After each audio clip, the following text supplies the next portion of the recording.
Pada minggu ini kita akan memperingati hari apa? Hari Pentakosta. Berikan dulu tepuk tangan. Amin, saudara.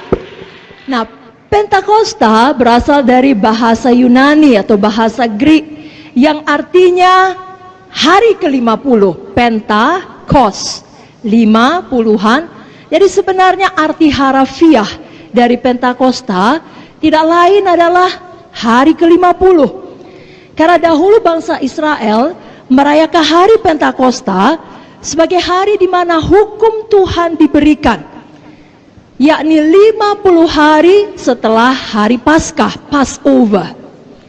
Tapi sekarang kita merayakan hari Pentakosta sebagai peringatan dicurahkannya Roh Kudus 50 hari setelah Tuhan Yesus bangkit. Saudaraku, Roh Kudus itu adalah janji Bapa bagi kita. Dan janji ini diucapkan Tuhan Yesus yang merupakan perkataan terakhirnya sebelum ia naik ke sorga. Kita tahu perkataan terakhir dari orang yang dekat dengan kita sebelum pergi meninggalkan kita selama-lamanya, itu merupakan perkataan yang penting. Bahkan bisa jadi yang sangat penting, paling penting. Demikian dengan Tuhan Yesus. Kita buka dari Kisah 1 ayatnya ke-4 sampai 5. Bukalah Alkitab kita dari Kisah Para Rasul 1 ayatnya ke-4 sampai 5. Dapat Bapak Ibu Saudara? Mari kita baca bersama-sama. 1, 2, 3 ya. Pada suatu hari ketika ia makan bersama-sama dengan mereka, ia melarang mereka meninggalkan Yerusalem dan menyuruh mereka tinggal di situ menantikan janji Bapa. Yang demikian katanya, telah kamu dengar daripadaku, sebab Yohanes membaptis dengan air, tapi tidak lama lagi kamu akan dibaptis dengan Roh Kudus. Apakah janji Bapa? Baptisan Roh Kudus. Dan ini diteguhkan lagi dalam Kisah 2 ayat 38 sampai 39 melalui perkataan Petrus. Kisah 2 ayat 38 sampai 39. Mari kita baca bersama-sama. 1, 2, 3 ya. Jawab Petrus kepada mereka, bertobatlah dan hendaklah kamu masing-masing memberi dirimu dibaptis dalam nama Yesus Kristus untuk pengampunan dosamu, maka kamu akan menerima karunia Roh Kudus. Sebab bagi kamulah janji itu, dan bagi anak-anakmu, dan bagi orang yang masih jauh, yaitu sebanyak yang akan dipanggil oleh Tuhan Allah kita. Jadi janji ini tersedia bagi semua kita yang percaya. Sampai dengan sekarang ini, bahkan sampai nanti kita pulang ke sorga. Sebabnya, biar semuanya kita, bukan hanya kita yang berkumpul di sini, PSEK PKS, tapi semua jiwa baru di dalam kelompok sel kita, semua jiwa baru dalam sektor kita, kita pastikan menerima janji Tuhan ini. Mari angkat tangan kita katakan, mulai hari ini, semua jiwa-jiwa baru dalam pelayanan saya pastikan menerima janji Tuhan ini, menerima baptisan Roh Kudus. Katakan amin. Amin. Pada hari Pentakosta tersebut dalam Kisah 2 ini, Roh Kudus dicurahkan Tuhan seperti yang dijanjikannya. Berapa banyak saudara tahu kalau Tuhan berjanji, Tuhan menggenapi? Amin. Dia bukan manusia sehingga dia berbohong, dia bukan anak manusia sehingga dia berdusta. Kalau dia berfirman, dia genapi. Kalau dia berjanji, dia tepati. Maka Roh Kudus dicurahkan, lalu kemudian Petrus menyampaikan firman, pada hari yang sama langsung terjadi kebangunan rohani. Ada pertobatan, ada pemulihan, ada kebangunan rohani, tidak tanggung-tanggung. 3.000 jiwa selamat. Itulah awal dari gereja mula-mula. Jadi kapan Roh Kudus turun, kebangunan rohani turun. Pada malam ini kita tidak sekedar memperingati hari Pentakosta, oh makanya firman Tuhannya harus firman Tuhan Roh Kudus, tidak. Kita datang dengan satu kerinduan, kehausan yang mendalam untuk kebangunan rohani terjadi dalam hati kita. Dan apa yang ada dalam hati kita menyebar kepada orang lain di sekeliling kita. Jangan kita katakan biar kebenaran rohani terjadi kepada dia, dia perlu kali dia. Tidak, kepada saya. Kepada siapa Bapak Ibu Saudara? Berapa banyak di sini haus dan rindu akan kebangunan rohani? Lebih kuat lagi, berapa banyak di sini haus dan rindu akan kebangunan rohani? Berikan kemuliaan bagi Tuhan Yesus. Mari kita baca dulu mengenai Pentakosta ini dalam Kisah 2 ayat 1 sampai 4 saja. Kita baca Kisah 2 ayat 1 sampai 4. 1, 2, 3, ya. Ketika tiba hari Pentakosta, semua orang percaya berkumpul di satu tempat. Tiba-tiba turunlah dari langit suatu bunyi seperti tiupan angin keras yang memenuhi seluruh rumah di mana mereka duduk. Dan tampaklah kepada mereka lidah-lidah seperti nyala api yang bertebaran dan hinggap pada mereka masing-masing. Maka penuhlah mereka dengan Roh Kudus. Lalu mereka mulai berkata-kata dalam bahasa-bahasa lain, seperti yang diberikan oleh Roh itu kepada mereka untuk mengatakannya. Katakan haleluya. Jadilah ini bagi kita, dan jadilah bagi semua jiwa baru di dalam pelayanan kita. Semuanya kita, masing-masing kita penuh dengan Roh Kudus, dan tidak berhenti di situ. Sama seperti murid-murid Tuhan ini, sama seperti rasul-rasul ini, hidup mereka berubah. Lalu mereka mengadakan kebangunan rohani. Itu sebabnya biar malam ini kita diingatkan, hidup kita terus berubah menjadi hidup yang menang, menjadi hidup yang berkuasa di akhir zaman ini, menjelang kedatangan Yesus kedua kali. Kita tidak bisa sebelah mata hidup seakan-akan kita hidup selamanya. Tidak.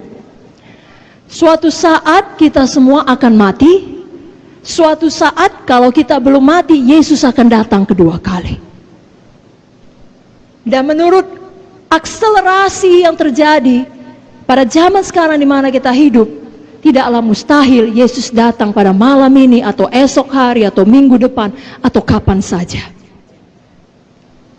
Itu sebabnya di tengah-tengah dunia yang begitu jahat, begitu gelap, kejahatan merajalela, kita perlu menjadi terang, kita perlu menjadi garam, dan tidak ada jalan, tidak mungkin kita mampu melakukannya sambil kita berjuang untuk nafkah kita, untuk hidup kita dengan kekuatan sendiri. Tidak mungkin. Hanya ada satu jalan, yakni dengan kuasa Roh Kudus. Amin, Bapak Ibu Saudara. Itu sebabnya mulai malam ini biar masing-masing kita penuh dengan Roh Kudus. Masing-masing. Tidak ada PKS yang berpikir, oh aku nggak penuh kali pun tidak apa-apa, pesekku paling penuh, dia yang mengurus sektor kami. Atau sebaliknya, yang suami berkata, istriku BDS, dia paling penuh Roh Kudus. Atau sebaliknya, istri berkata, suamiku takut akan Tuhan, dia paling penuh Roh Kudus. Masing-masing kita penuh Roh Kudus. Amin. Sama seperti yang kita baca tadi. Di sini dikatakan, tampaklah kepada mereka lidah-lidah seperti nyala api yang bertebaran dan hinggap pada mereka. Pada mereka? Lebih kuat, pada mereka?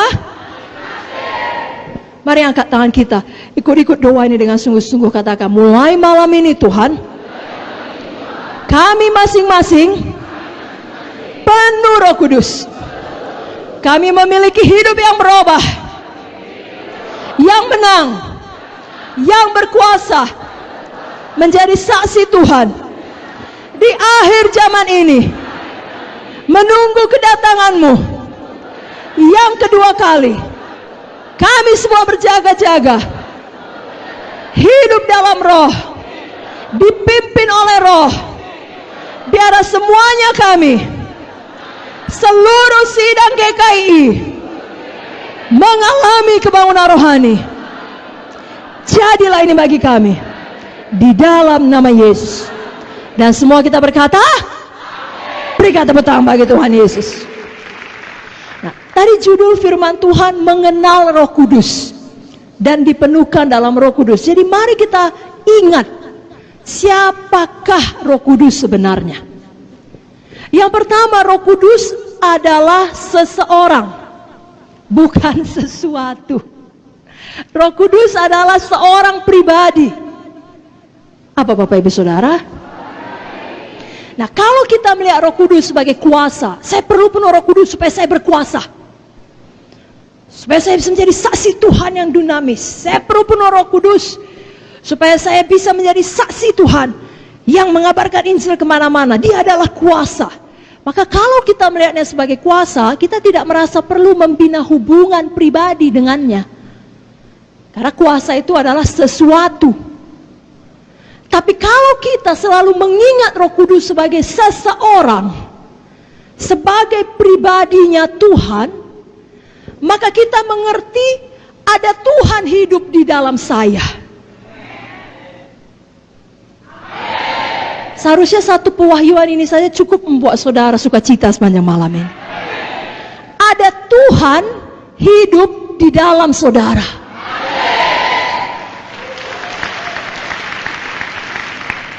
Saya ulangi, ada siapa di dalam saudara?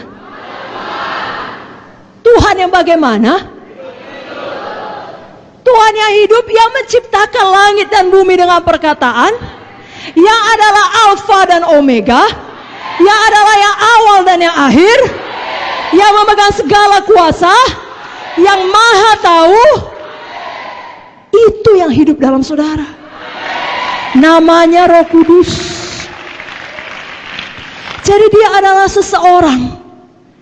Dan kalau kita mengingatnya sebagai seorang pribadi, maka kita mengerti bahwasanya tiap-tiap hari kita perlu membina hubungan pribadi dengan dia. Semakin mengenal dia, lebih intim, lebih dalam. Saudaraku masih ingat Galatia 5:22? Apa itu saudaraku? Buah roh. Mari buka Alkitab saudara. Buah roh. Galatia 5 ayat 22. 1, 2, 3 ya. Tetapi buah roh ialah kasih, sukacita, damai sejahtera, kesabaran, kemurahan, kebaikan, kesetiaan, kelemah lembutan, penguasaan diri. Tidak ada hukum yang menentang hal-hal itu. Saudaraku, Roh Kudus sebagai seorang pribadi punya perasaan. Hanya seseorang dan bukan sesuatu yang bisa mengasihi. Hanya seseorang yang bisa merasakan sukacita. Jadi, Roh Kudus adalah pribadi yang punya perasaan, yang hidup di dalam kita. Marilah kita belajar tiap-tiap hari punya hubungan pribadi dengan Roh Kudus lebih dalam, lebih intim. Oleh sebab itu, jangan duka citakan hati Roh Kudus. Apa Bapak Ibu Saudara? Saya mau tanya, bisa Roh Kudus berduka cita? Bisa, karena dia seseorang. Dia bisa merasakan. Mari kita buka ayatnya dari buku Efesus 4 ayat 25 sampai 30. Efesus 4 ayat 25 sampai 30. Dapat Bapak Ibu Saudara? Mari kita baca dengan kuat-kuat. Bapak Ibu Saudara siap? 1, 2, 3 ya. Karena itu buanglah dusta dan berkatalah benar seorang kepada yang lain. Karena kita adalah sesama anggota. Apabila kamu menjadi marah, janganlah kamu berbuat dosa. Janganlah matahari terbenam sebelum padam amarahmu. Dan janganlah beri kesempatan kepada iblis. Orang yang mencuri, janganlah ia mencuri lagi. Tapi baiklah ia bekerja keras dan melakukan pekerjaan yang baik dengan tangannya sendiri, supaya ia dapat membagikan sesuatu kepada orang yang berkekurangan. Janganlah ada perkataan kotor keluar dari mulutmu, tapi pakailah perkataan yang baik untuk membangun di mana perlu, supaya mereka yang mendengarnya beroleh kasih karunia.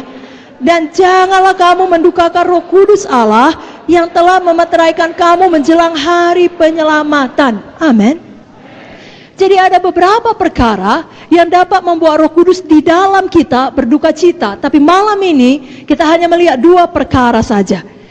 Yang pertama, jangan berbohong, jangan berdusta. Katakan, saya tidak mau berbohong, saya tidak mau berdusta. Ini yang dituliskan dalam ayat 25 tadi. Karena itu buanglah dusta dan berkatalah benar seorang kepada yang lain, karena kita adalah sesama anggota. Anggota apa? Anggota tubuh Kristus. Jangan saling mendustai karena kita satu tubuh, satu keluarga Allah.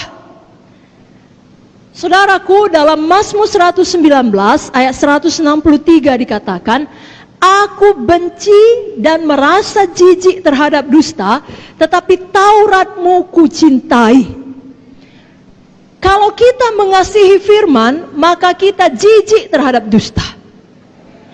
Benci kepada dusta adalah tidak benar, tidak seharusnya benar, walau disayangkan dalam beberapa occasion itu benar. Pernyataan yang mengatakan banyak orang Kristen biasa bohong. Seharusnya itu tidak boleh demikian terjadi. Kita adalah orang-orang yang jijik terhadap dusta, jijik, benci kepada kebohongan, tapi sebaliknya kita mengasihi firman Tuhan. Saudaraku, jangan berbohong supaya kita lepas dari hukuman. Anggap apa? Nanti minta ampun, darah Yesus tersedia. Tidak. Tiap kali kita berbohong, kita menduka citakan Roh Kudus dalam hati kita. Nah, kita mengeraskan hati kita terhadap Dia. Itu membuat kita lebih tidak sensitif dalam mendengar suaranya. Karena sebagai anak Tuhan, pada waktu saudara mau berbohong supaya lepas dari hukuman, pasti Roh Kudus bicara. Siapa yang jujur? Roh Kudus bicara kepada dia kalau mau buat dosa. Puji Tuhan, semua jujur. Misalnya dosa bohong yang kita bicarakan sekarang, Roh Kudus bilang, terima konsekuensinya. Memang kau salah, memang kau lupa, memang kau lalai. Kau akan menerima disiplin, kau akan dimarahi, kau akan dipermalukan, kau akan menerima hukuman. Tidak apa-apa. Yang penting jangan kau berbohong. Tapi kita keraskan hati. Kita teruskan berbohong supaya kita lepas dari hukuman. Malam ini kita bertobat. Katakan amin dengan kuat. Adalah lebih penting kita tidak membuat Roh Kudus berduka cita, karena Dialah asal semuanya. Saudara perlu berkat, saudara perlu kesembuhan, saudara perlu kehidupan, saudara perlu nafas, Roh Kudus asalnya. Jadi paling penting jangan buat dia berduka cita. Jangan pula berbohong supaya dilihat orang hebat. Aku hafal seluruh kitab Roma. Aku berdoa 5 jam sehari. Aku menginjil 8 jam sehari. Mau gimana itu? Atau apa sajalah. Saudara cuma bawa 3 jiwa. Tapi waktu ditanya, katakanlah, misalnya di pertemuan pemimpin sektor, berapa bulan ini jiwa yang Bapak selamatkan atau Ibu selamatkan? Dia pun tahu, tidak lebih dari 3. Saya tidak tahu pastinya, tapi mungkin kira-kira 20. Udahnya dibilang Roh Kudus jangan. Berapa jiwa baptisan? Ya kira-kira 12. Satunya cuman. Lalu kita bilang sama Tuhan, ampuni ya Tuhan, saya nggak bohong, adanya Tuhan, tapi saya lebih-lebihkan. Karena saya beriman Tuhan, itu bukan beriman, itu berdusta. Amin. Siapa mau bertobat? Tidak menduka citakan Roh Kudus.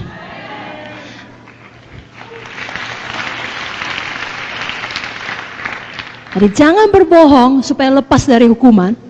Jangan pula berbohong supaya kita dipikir lebih hebat dari yang sebenarnya.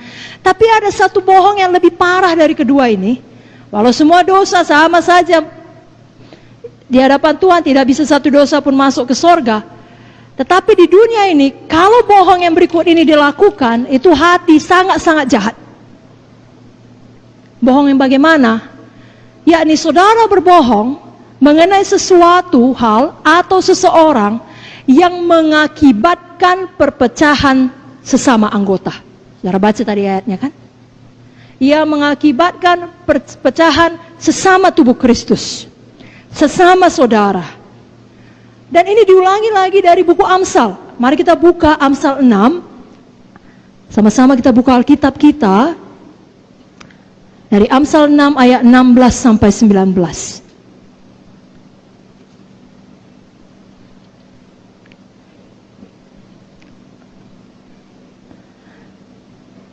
Selagi kita membuka buku Amsal, saya mau mendorong Bapak Ibu Saudara, bacalah Amsal 1 pasal saja per hari.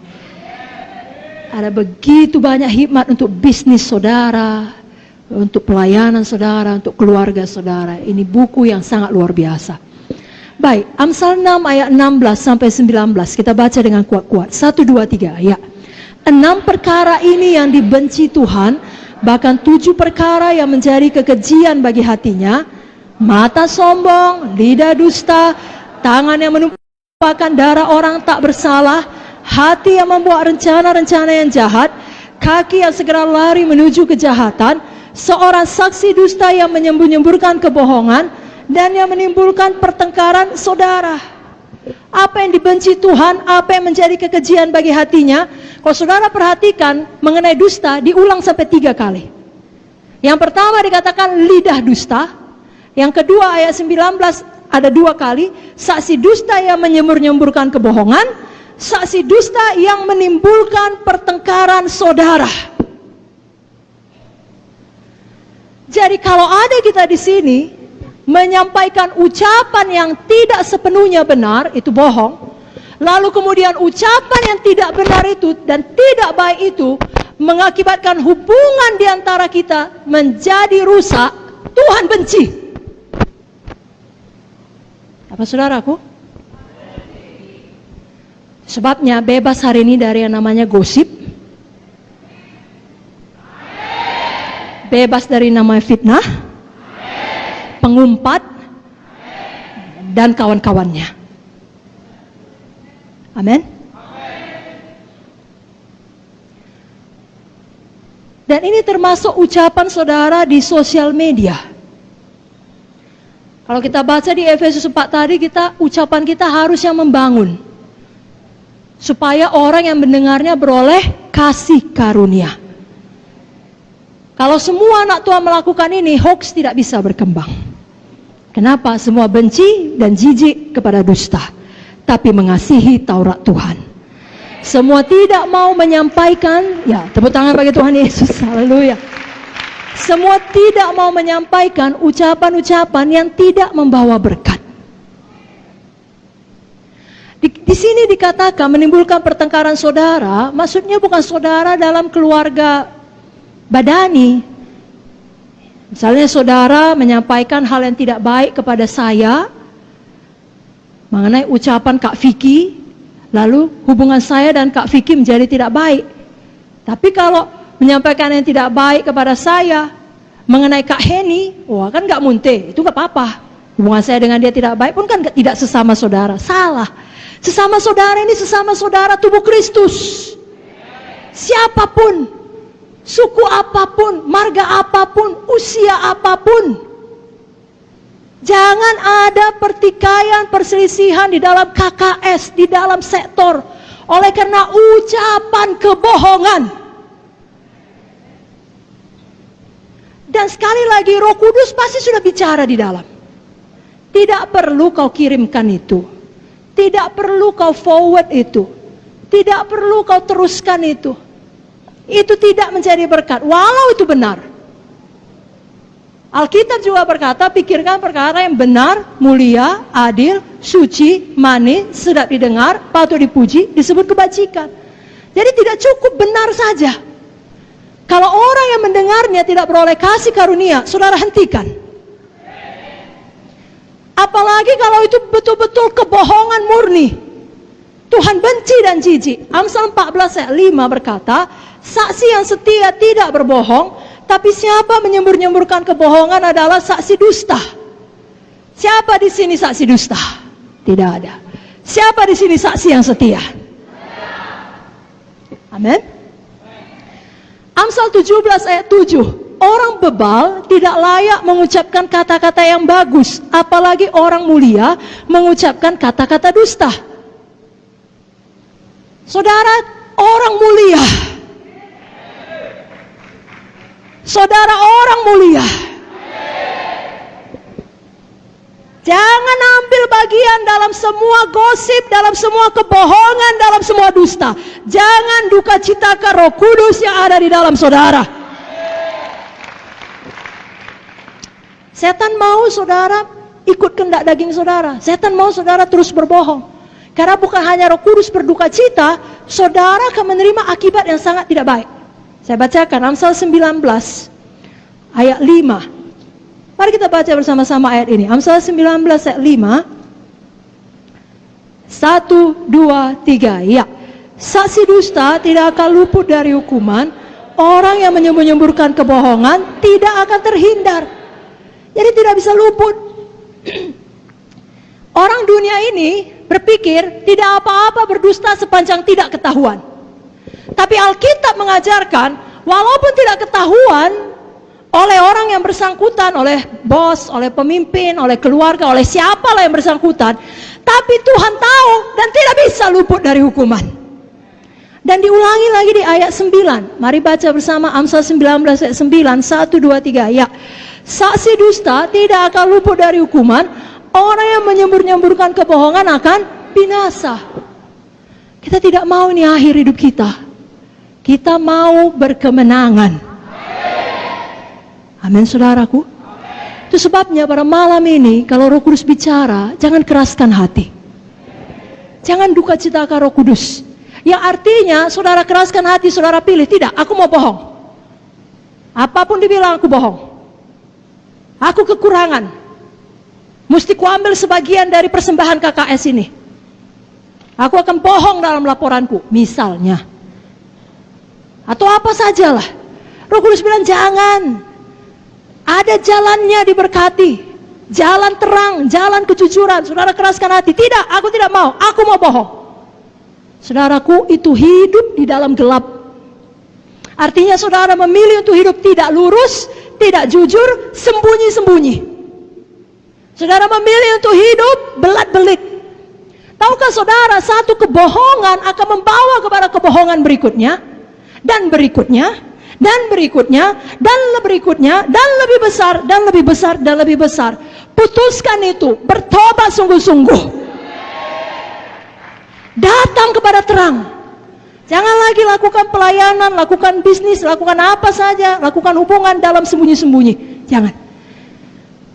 Tahukah saudara, setan adalah bapa kegelapan, dia ada di dalam gelap. Datanglah kepada terang. Hiduplah jujur, hiduplah lurus. Maka saudara tidak akan bisa diganggu setan sesuka hatinya. Tidak bisa. Karena saudara tidak beri tempat. Tapi kalau kita memilih hidup dalam kegelapan dan memilih tetap berbohong, maka setan adalah bapa kita. Betul? Siapa bapa pendusta? Siapa? Betul dia pencuri, pembunuh, pembinasa. Tapi nggak dibilang dia bapak pencuri, dia bilang bapak pendusta. Saya bacakan ayatnya, Yohanes 8:44. Iblislah yang menjadi bapamu, dan kamu ingin melakukan keinginan-keinginan bapamu. Ia adalah pembunuh manusia sejak semula, dan tidak hidup dalam kebenaran, sebab di dalam dia tidak ada kebenaran. Apabila ia berkata dusta, ia berkata atas kehendaknya sendiri, sebab ia adalah pendusta dan bapa segala dusta. Malam ini di dalam nama Yesus, putuskan hubungan saudara dengan semua bapa pendusta, dengan segala jalan dusta. Saudara perlu sesuatu dalam pelayanan, bicara dengan jujur, bicara baik-baik. Jangan buat skim-skim, jangan tidak jujur. Saudara mengerti? Tidak ada yang namanya berbohong untuk kebaikan. Iblislah bapamu katanya. Kita tidak mau. Kita mau hidup di dalam terang. Kita orang mulia. Mulut kita bukan mulut orang bebar. Mulut kita bukan mulut orang fasik. Mulut kita adalah mulut orang benar, orang mulia. Dan Amsal berkata, mulut orang benar mengeluarkan hikmat seperti sarang madu. Bibir orang benar mengembalakan banyak orang. Lidah orang benar seperti perak pilihan. Itulah saudara, saudara, saudara, dan saudara. Dan itu asalnya dari Roh Kudus yang ada dalam saudara. Amin. Jadi yang pertama, jangan bohong, jangan duka citakan Roh Kudus dengan berbohong. Yang kedua, jangan terus marah, jangan dendam, jangan simpan sakit hati. Dengan kata lain, jangan beri tempat bagi iblis. Dalam ayat 26 tadi, Efesus 4 dikatakan, apabila kamu menjadi marah, janganlah kamu berbuat dosa. Janganlah matahari terbenam sebelum padam amarahmu. Janganlah beri kesempatan kepada iblis. Jadi jangan biasakan terus marah dan berdosa. Jangan biasakan jadi orang yang selalu negatif. Sudah pun baik semua, Tuhan sudah lindungi, KKS saudara menang, tidak ada bom, tidak ada hujan, ya. Tapi kemudian tidak ada jiwa baru. Itu memang tidak baik, ya. Itu memang hal yang kurang baik. Lalu saudara marah-marah. Atau katakanlah ada jiwa baru, semua hadir kecuali satu orang. Lalu saudara marah. Semua yang hadir saudara marahi, bukan dia yang salah. Saudara mengerti? Jangan jadi orang demikian. Jangan jadi pemimpin yang demikian. Justru semua buruk pun saudara bisa melihat kebaikan Tuhan.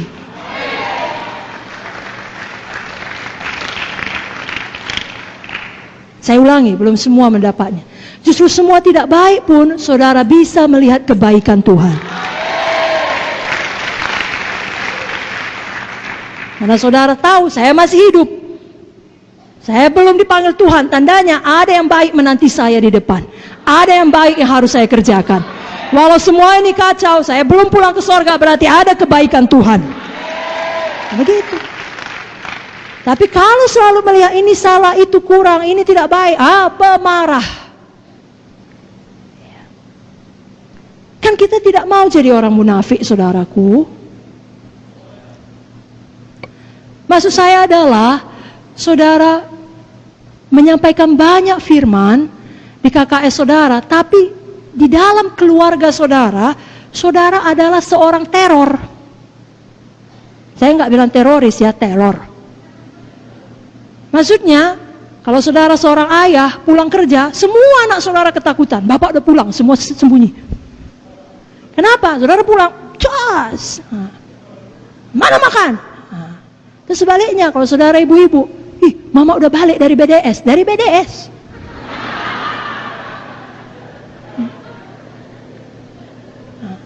Tapi semua takut. Kenapa? Pemarah. Biasa kemprung, pecah semua marah.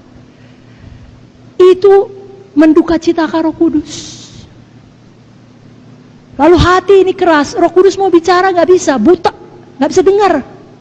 Kenapa? Karena dikeraskan. Roh Kudus sudah bilang sabar, marah. Jangan begitu.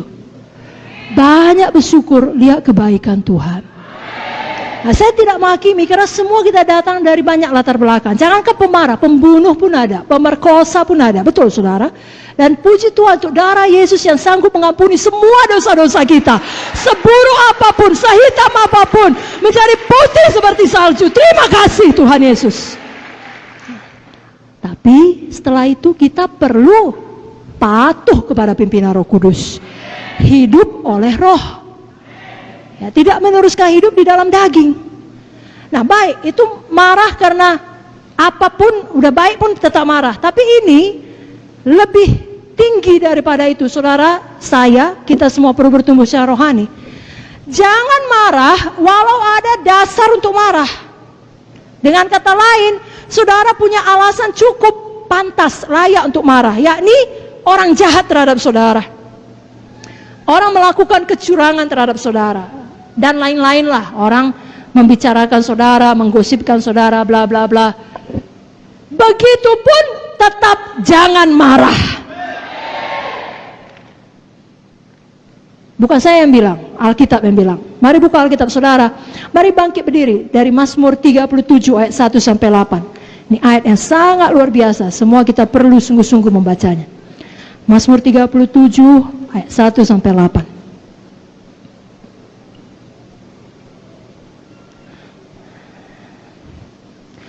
Dapat saudaraku? 1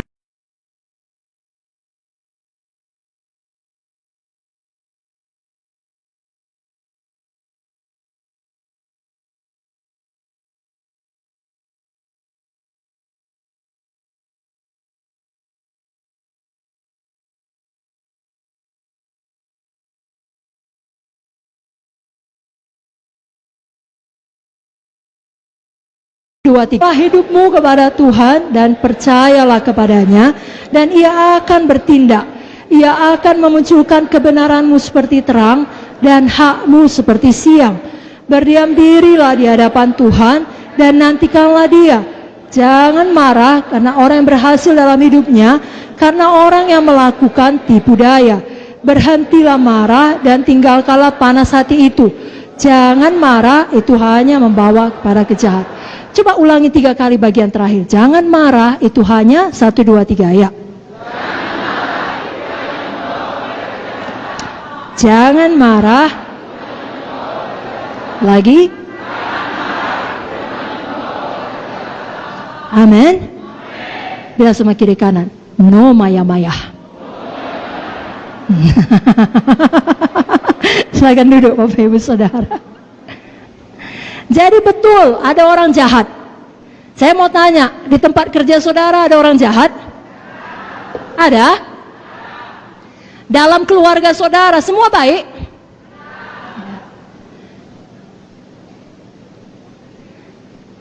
Di mana saudara beraktivitas, apakah di situ ada orang yang berbuat curang? Pantaskah kita marah? Pantas. Tapi apakah kita marah?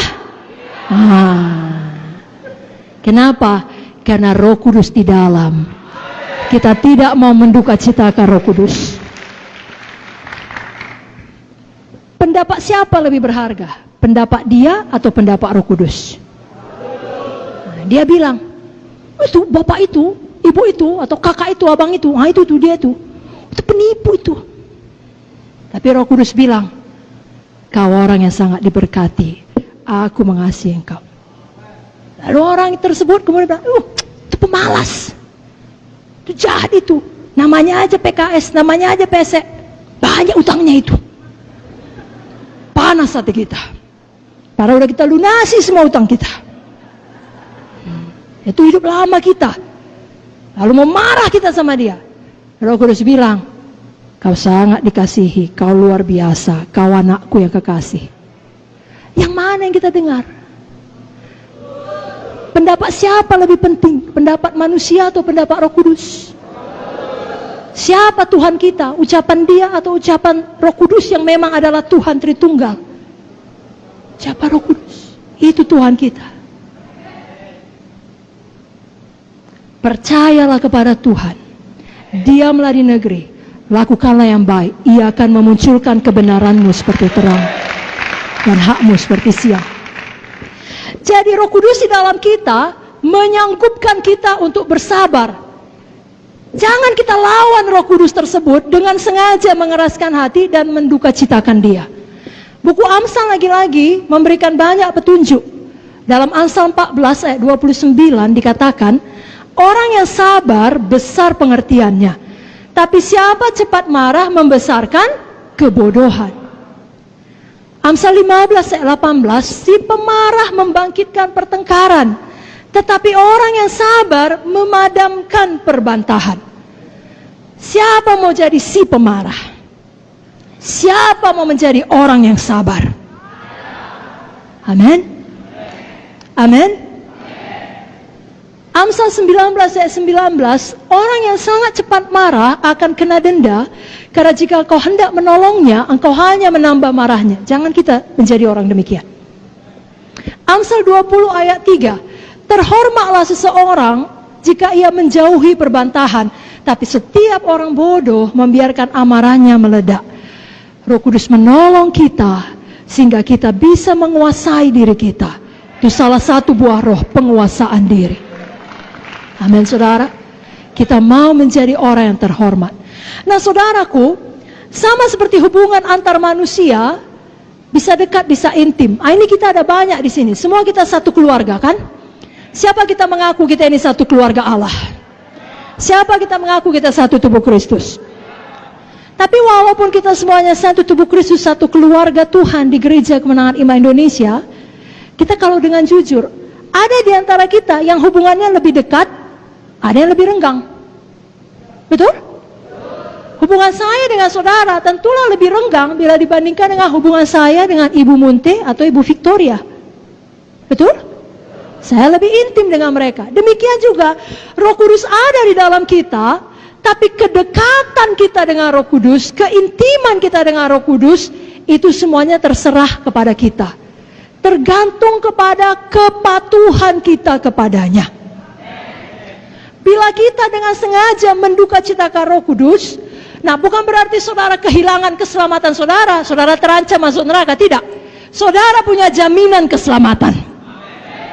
Yesus mengampuni dosa saudara, dosa yang lalu, dosa yang sekarang, dosa yang akan datang.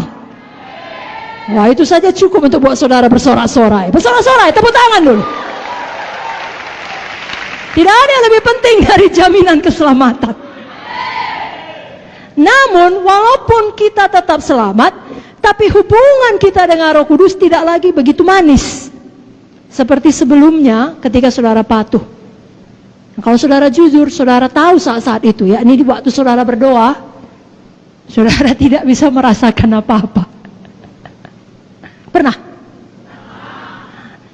Jangan diteruskan. Kenapa itu terjadi? Karena misalnya Roh Kudus sudah berkata, jangan lakukan nakku, jangan bohong, udah hentikan.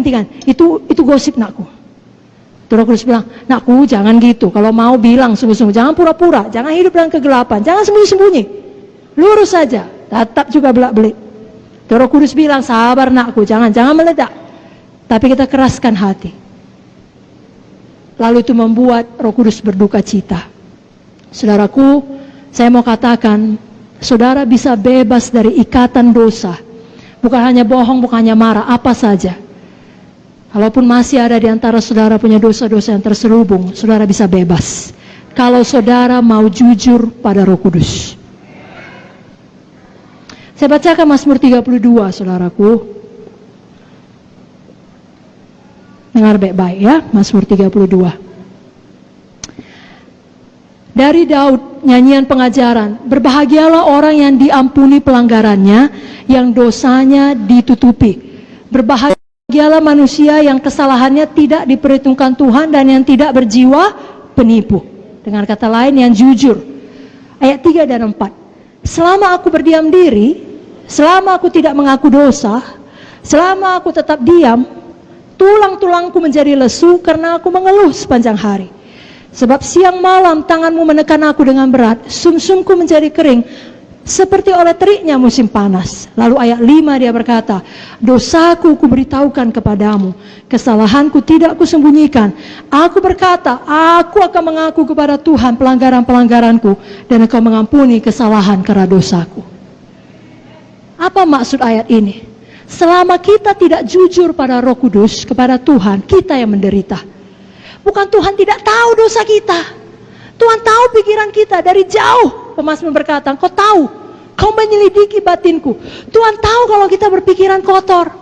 Tuhan tahu kalau kita berpikiran jahat. Tapi kalau kita pura-pura saja, kita melayani saja, atau apalah, kita diam-diamkan, kita yang menderita. Badan kita pun ikut menanggungnya. Lalu Daud berkata, dosaku kuberitahukan, dan Tuhan mengampuni, Tuhan memulihkan. Jadi malam ini saudaraku, saya ajak kita untuk jujur pada Roh Kudus.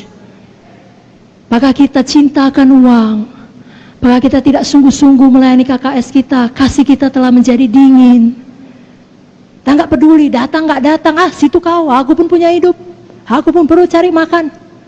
Sudah dihubungi, aku sakit, doakanlah aku. Iya, aku doakan, tapi nggak kita doakan. Tapi kita nggak jujur di hadapan Tuhan. Malam ini, jujurlah.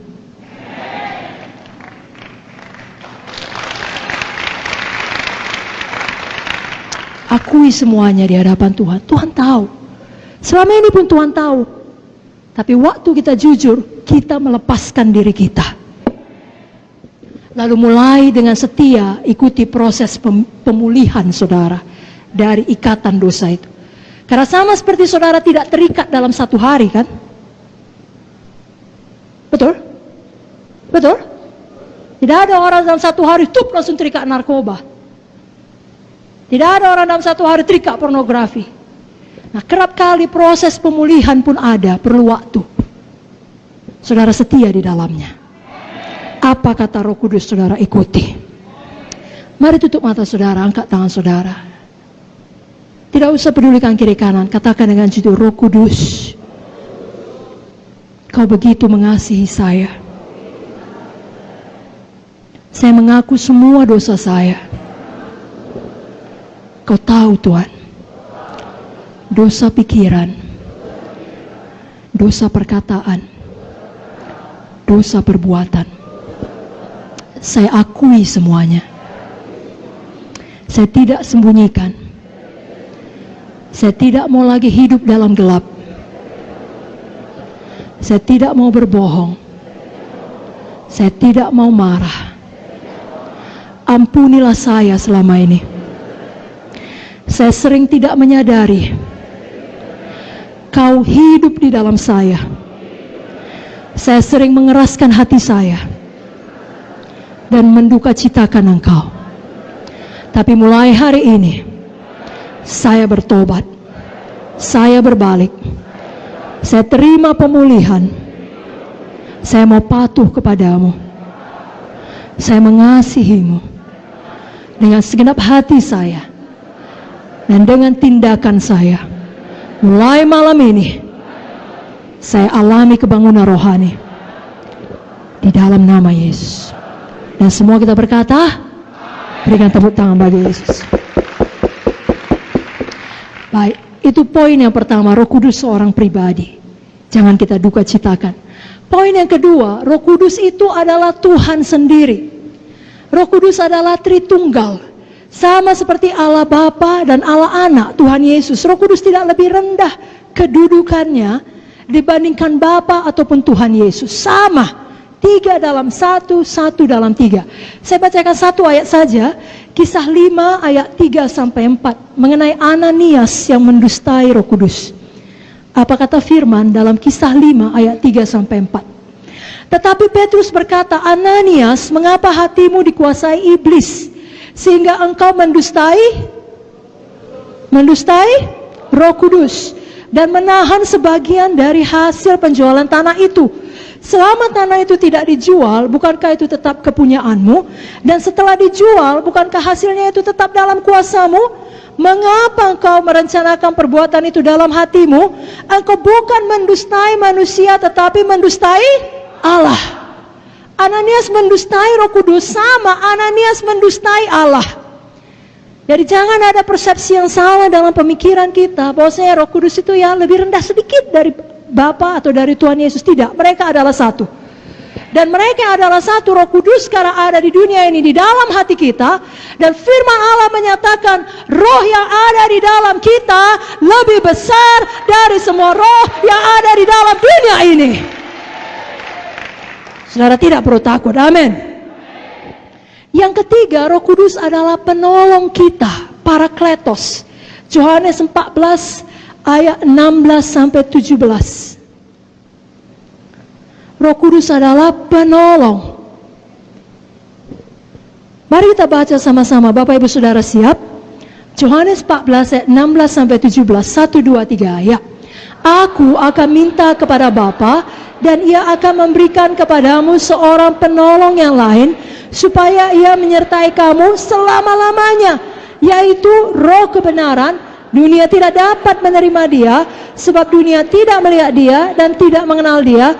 Tapi kamu mengenal Dia, sebab Ia menyertai kamu dan akan diam di dalam kamu, di dalam kita, di dalam saudara.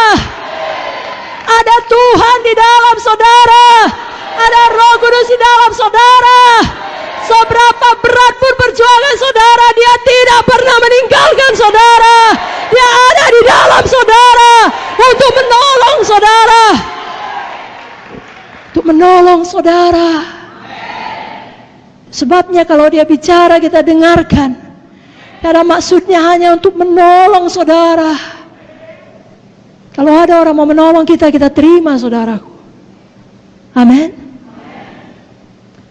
Nah malam ini saya mau ingatkan khususnya Roh Kudus menolong kita di dalam doa kita. Kerap kali kita tidak tahu bagaimana harusnya berdoa, Roh Kudus menolong kita. Dalam Roma 8 ayat 26-27, mari kita baca lagi bersama-sama. Bukalah Alkitab saudara dari buku Roma 8 ayat 26 sampai 27.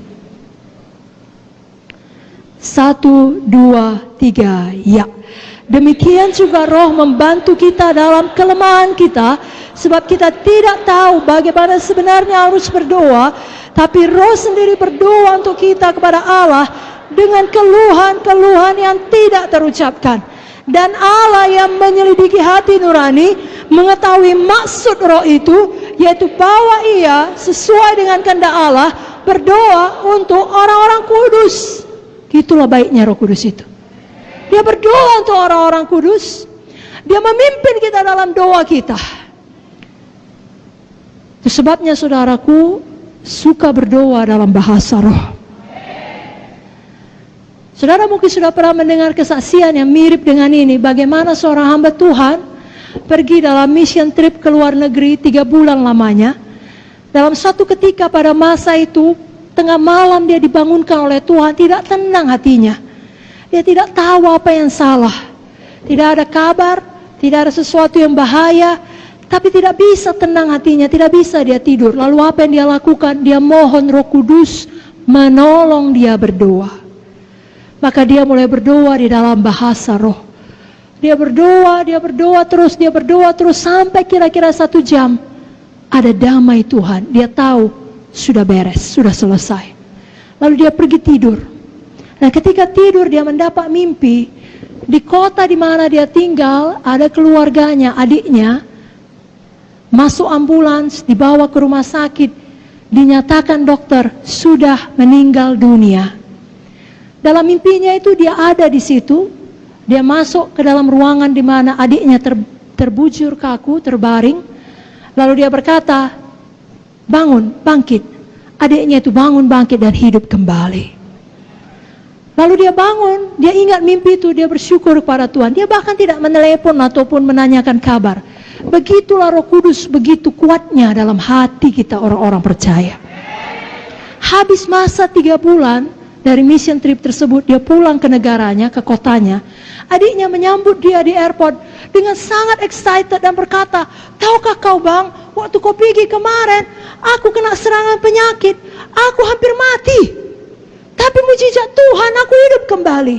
Lalu abangnya berkata, apakah itu tanggal sekian, kira-kira jam sekian, tengah malam? Kok tahu? Roh Kudus mengatakannya.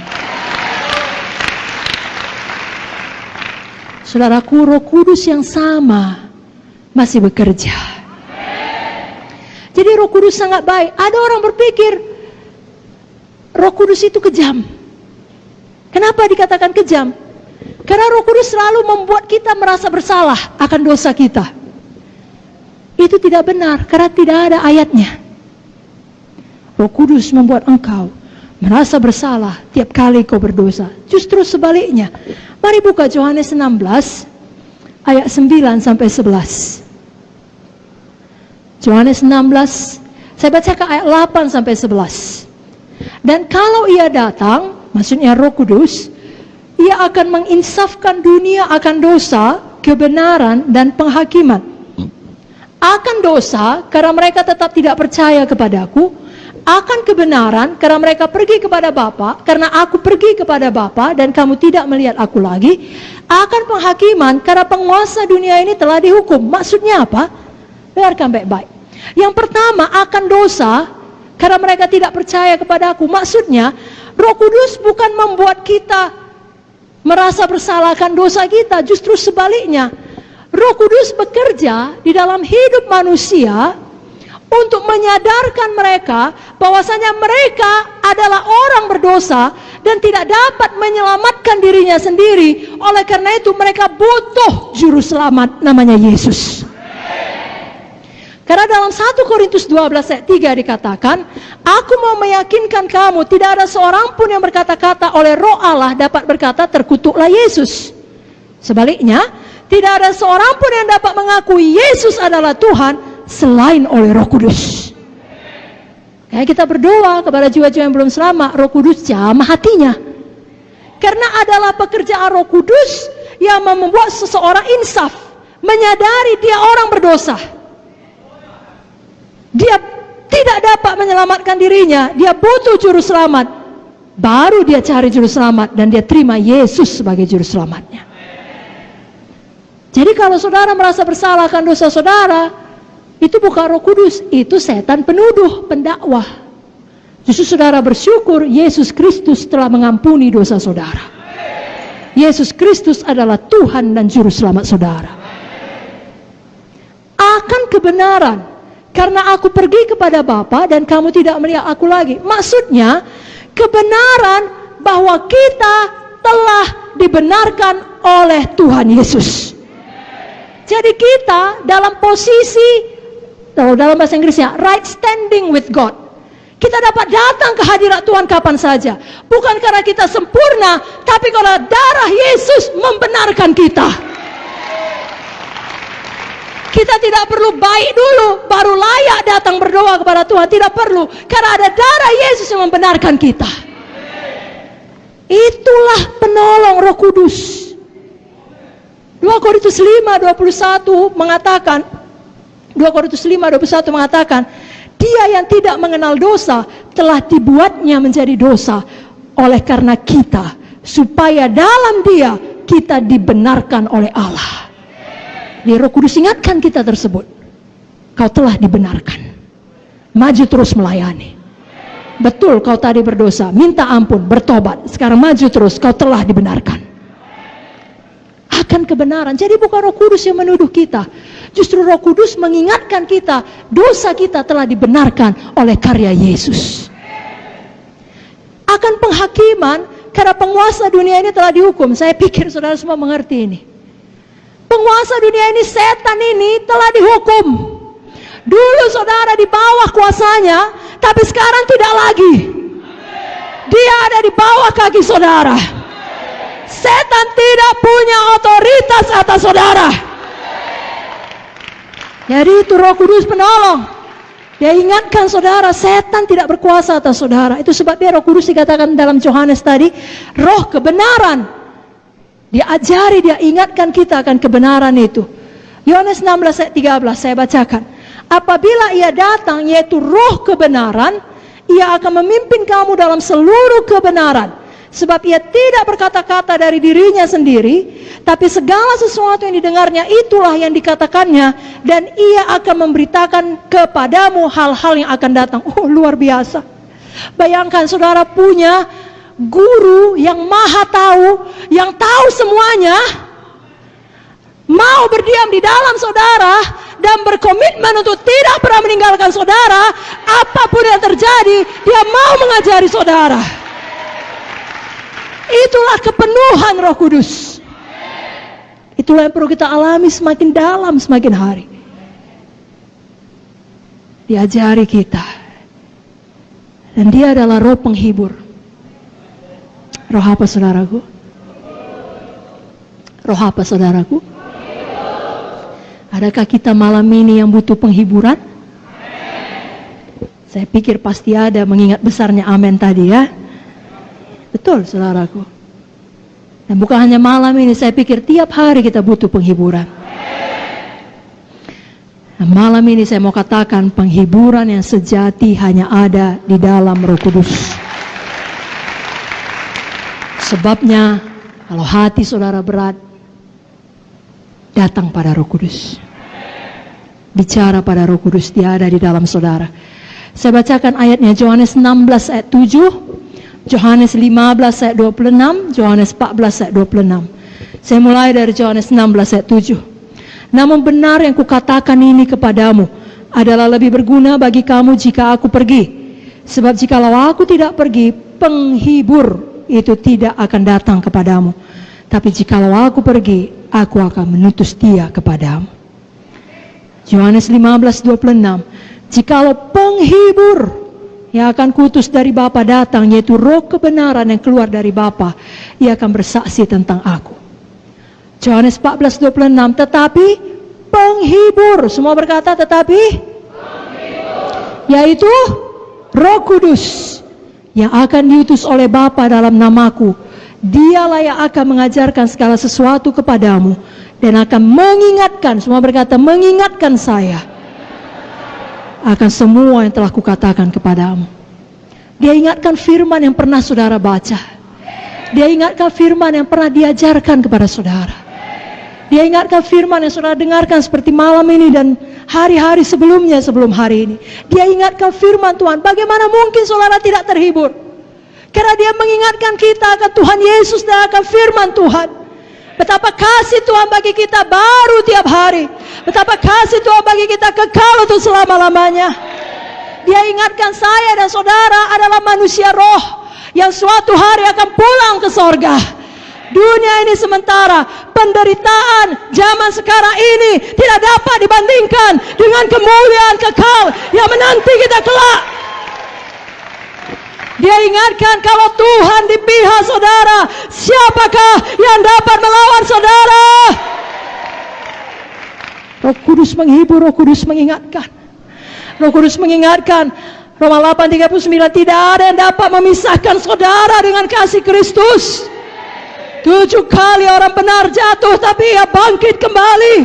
Walau orang benar itu jatuh, dia tidak tergeletak, sebab Tuhan menopang tangannya. Kemalangan orang benar banyak, tapi Tuhan melepaskan dia dari semuanya itu. Dia ingatkan itu pada waktu masa kesusahan saudara. Pada waktu saudara sendirian di rumah sakit. Pada waktu saudara harus ke pengadilan untuk menghadapi orang yang mengancam saudara. Pada waktu saudara dihakimi oleh keluarga saudara karena saudara tidak mau beradat.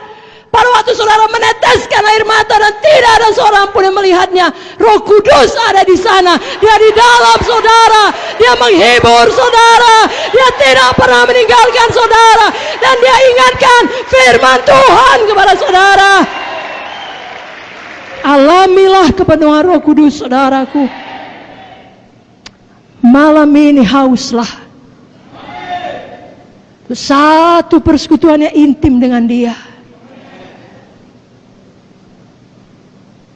Yang benar-benar dipenuhkan di dalam dia.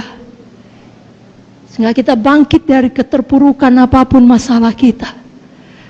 Dan kita menjadi bukti, pemberi bukti bagi dunia ini. Bahwasanya walaupun kita sudah jatuh, sudah ditekan, sudah hancur, kita naik kembali. Kita bangun kembali. Kita bangkit kembali. Kita hidup menang, bahkan lebih dari pemenang. Kita perlu Roh Kudus untuk membuat kita menang menghadapi pencobaan. Menang menghadapi masalah. Menang menghadapi tragedi-tragedi kehidupan. Saudaraku, hanya karena kita pelayan, hanya karena kita PKS atau PSE, bukan berarti kita eksklusif dari tragedi. Bukan berarti kita eksklusif dari semua masalah. Tragedi menimpa siapa saja. Orang fasik dan orang benar. Tapi orang fasik tidak punya Roh Kudus menyertai dia. Orang benar memiliki Roh Kudus di tengah tragedi.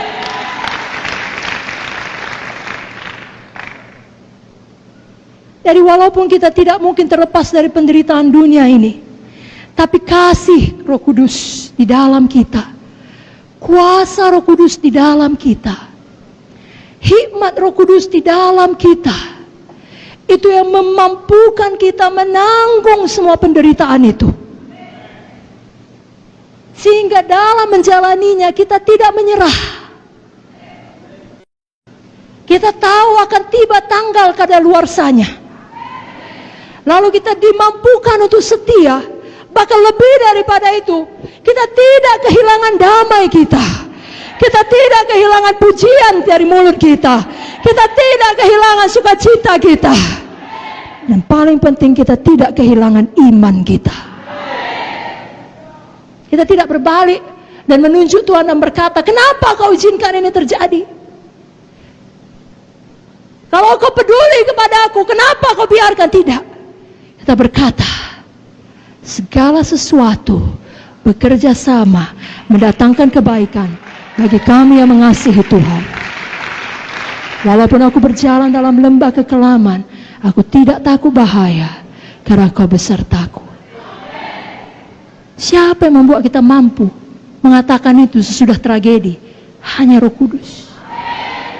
Orang dunia akan berkata gila itu. Tapi kita berkata itulah Roh Kudus. Tidak mungkin kita dapat menanggung dengan kekuatan dan pikiran kita sendiri. Kita butuh kuasa supernatural. Itu sebabnya semua kita perlu betul-betul penuh Roh Kudus. Pada malam ini saya ingatkan Bapak Ibu Saudara, bukan hanya Bapak Ibu Saudara perlu penuh Roh Kudus. Semua jiwa-jiwa di dalam pelayanan Bapak Ibu Saudara. Semua keluarga Bapak Ibu Saudara. Jangan berpuas, sudah kubawa altar call, sudah mengaku dia Yesus Tuhan. Betul, bagus sekali. Tapi tidak cukup di situ, perlu selamat, lahir baru, yang artinya percaya Yesus Tuhan, bertobat dari dosa-dosa, perlu dibaptis dalam air, dan perlu penuh Roh Kudus.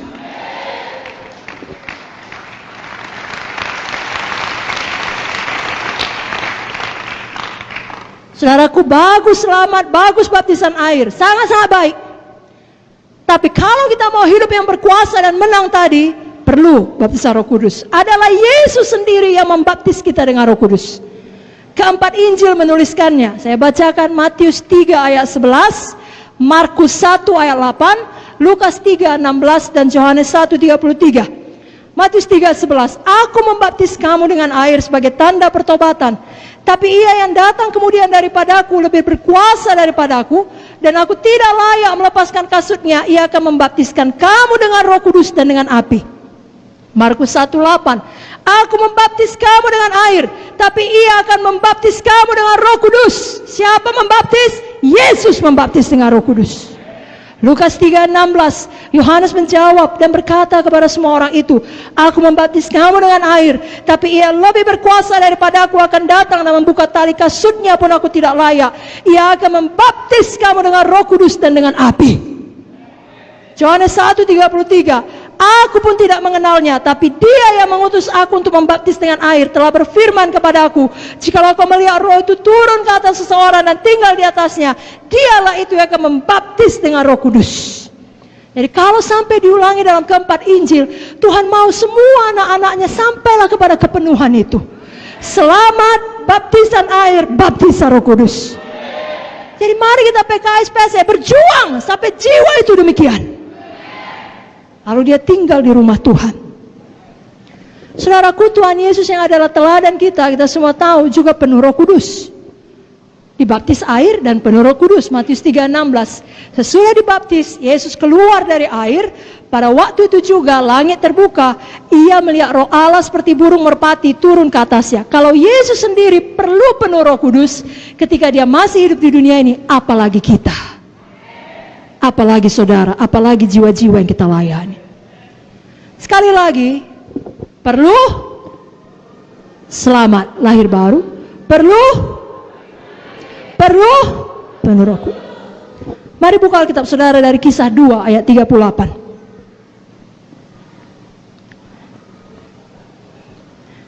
Mari kita semangat melayani jiwa-jiwa sampai mereka penuh Roh Kudus. Kisah 2:38.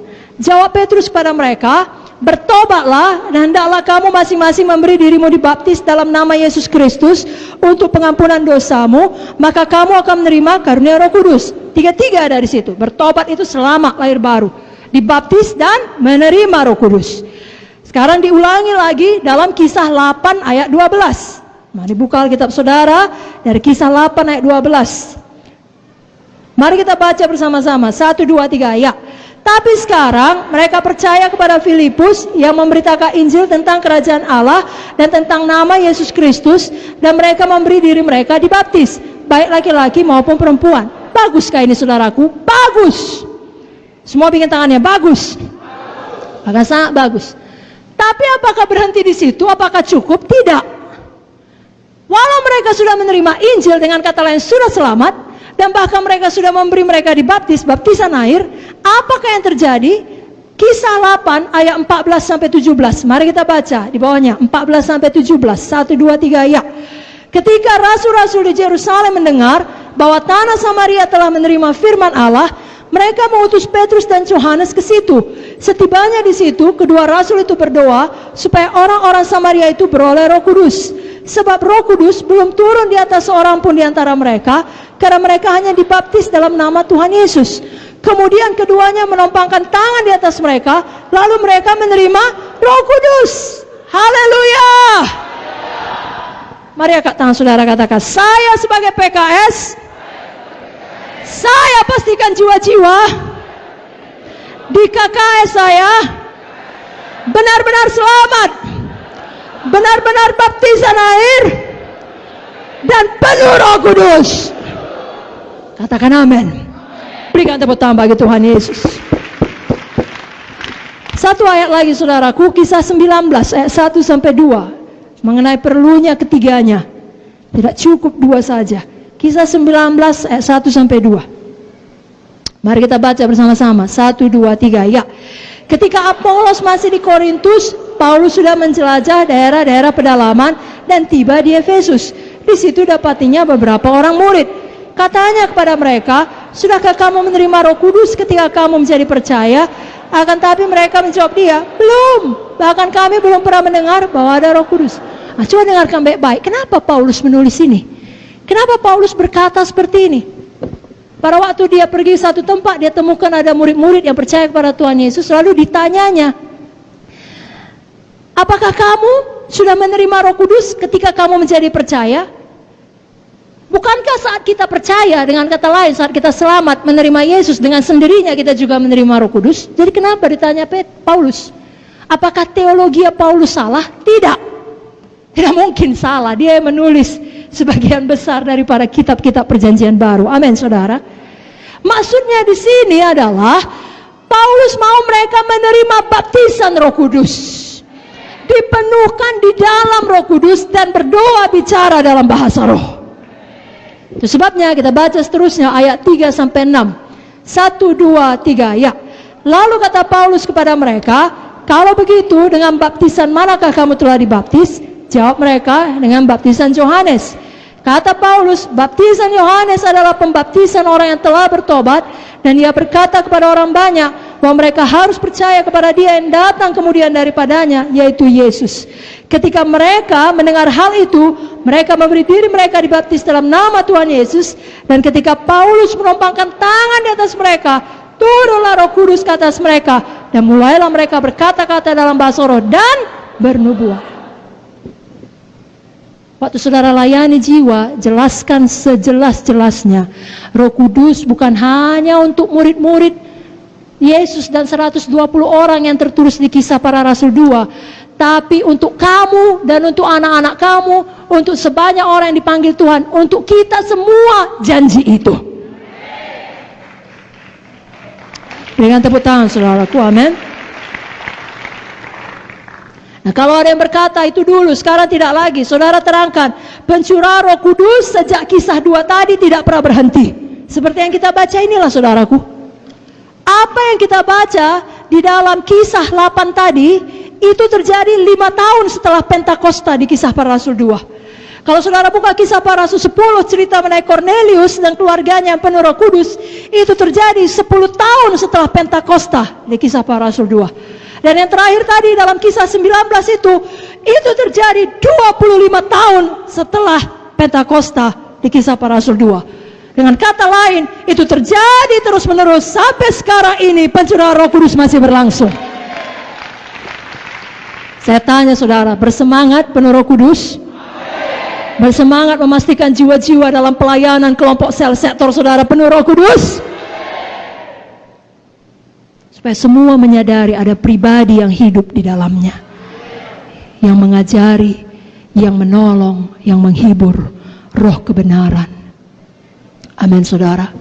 Betul saudaraku, untuk sampai ke sorga kita hanya perlu selamat, hanya perlu lahir baru, yakni bertobat dan percaya atas pengampunan dosa kita oleh penebusan darah Yesus.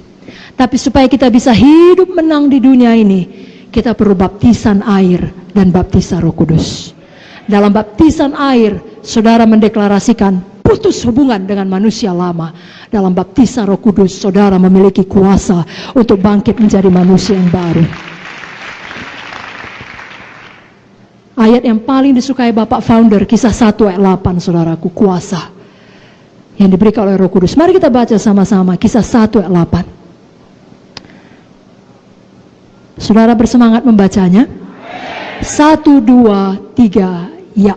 Tetapi kamu akan menerima kuasa kalau Roh Kudus turun ke atas kamu, dan kamu akan menjadi saksiku di Yerusalem, di seluruh Judea dan Samaria, dan sampai ke ujung bumi. Amin. Saudara bukan hanya menjadi saksi dari mulut saudara, tapi dari hidup saudara. Seperti saya katakan tadi, saudara pemberi bukti. Ada Roh Kudus dalam saudara, banyak mujizat yang terjadi dalam hidup saudara. Dan jadi dalam tahun ini, ya, kita memperingati Hari Pentakosta, khususnya minggu ini. Mari semuanya kita, PKS PC, dan semua jemaat Tuhan Sidang GKI, betul-betul penuh Roh Kudus. Ya, saudara punya waktu malam ini berdoa, besok berdoa, doakan nama per nama dari anggota kelompok sel saudara. Khususnya saudara tahu memang belum bicara dalam bahasa roh. Biar hari Minggu ini semuanya berdoa dengan bahasa roh. Saya akan berikan ya beberapa perkara mengenai berdoa dengan bahasa roh itu penting. Kenapa? Yang pertama, kasih saya waktu 5-10 menit dan kita akan mempraktekkannya. Amin saudara. Yang pertama, berdoa dalam bahasa roh itu seturut dengan firman Tuhan.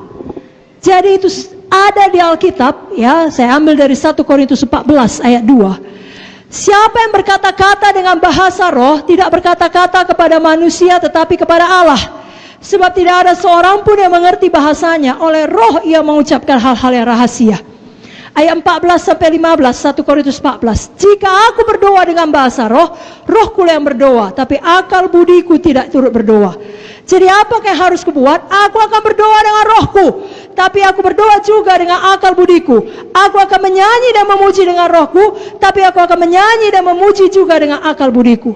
Dalam 1 Korintus 14 ayat 18 dikatakan, aku mengucap syukur kepada Allah bahwa aku berkata-kata dengan bahasa roh lebih daripada kamu semua. Paulus yang mengatakannya, dia rasul yang sangat luar biasa. Tulisannya luar biasa, memberkati kita sampai sekarang ini. Itu diilhami oleh Roh Kudus.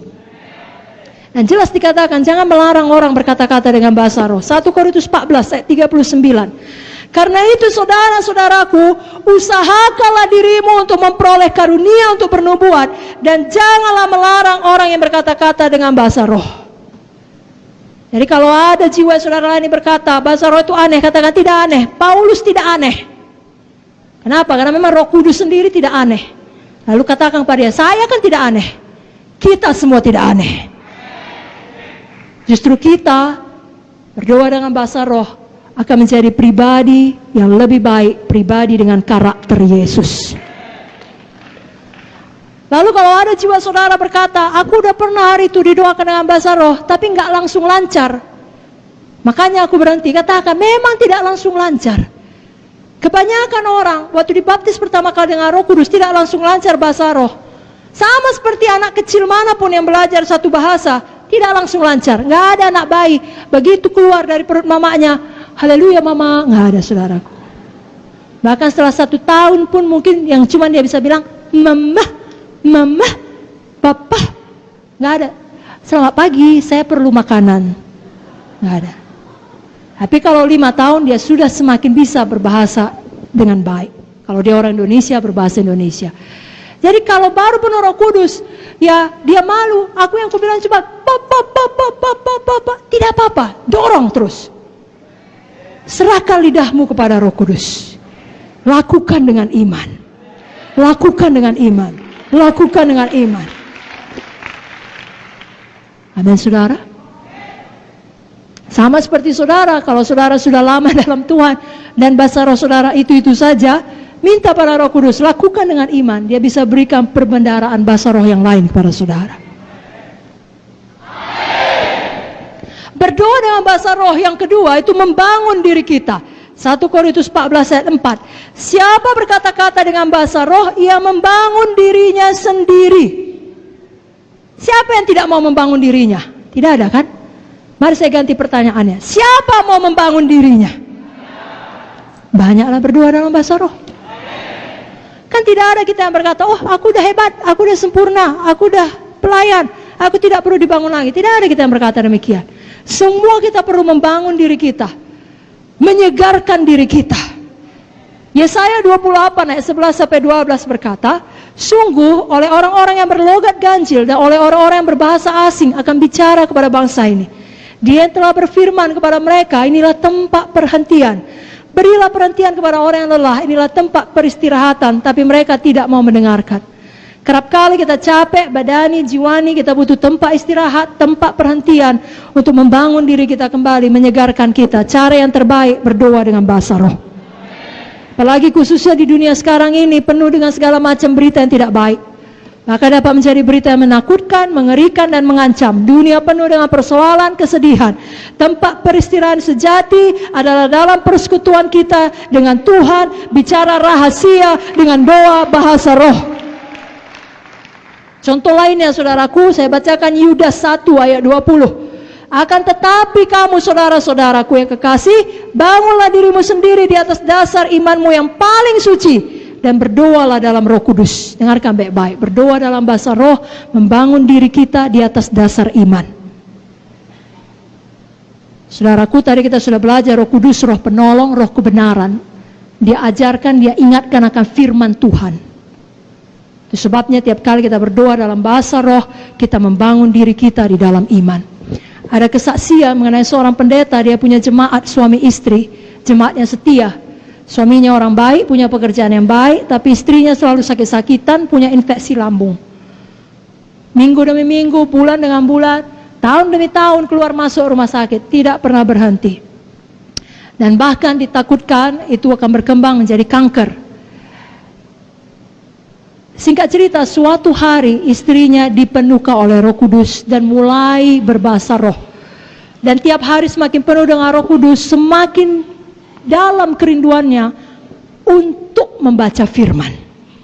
Maka dia pun mulai banyak membaca firman, berdoa lagi dalam bahasa roh, lebih banyak lagi membaca firman, khususnya ayat-ayat kesembuhan. Lalu janji Tuhan mengenai kesembuhan ilahi hidup dalam hatinya.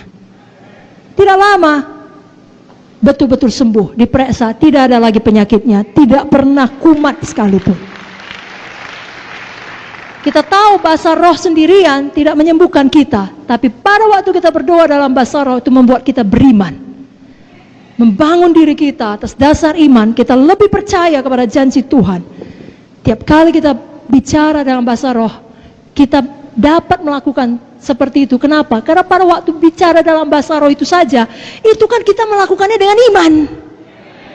Jadi mari bangun diri kita di atas dasar iman.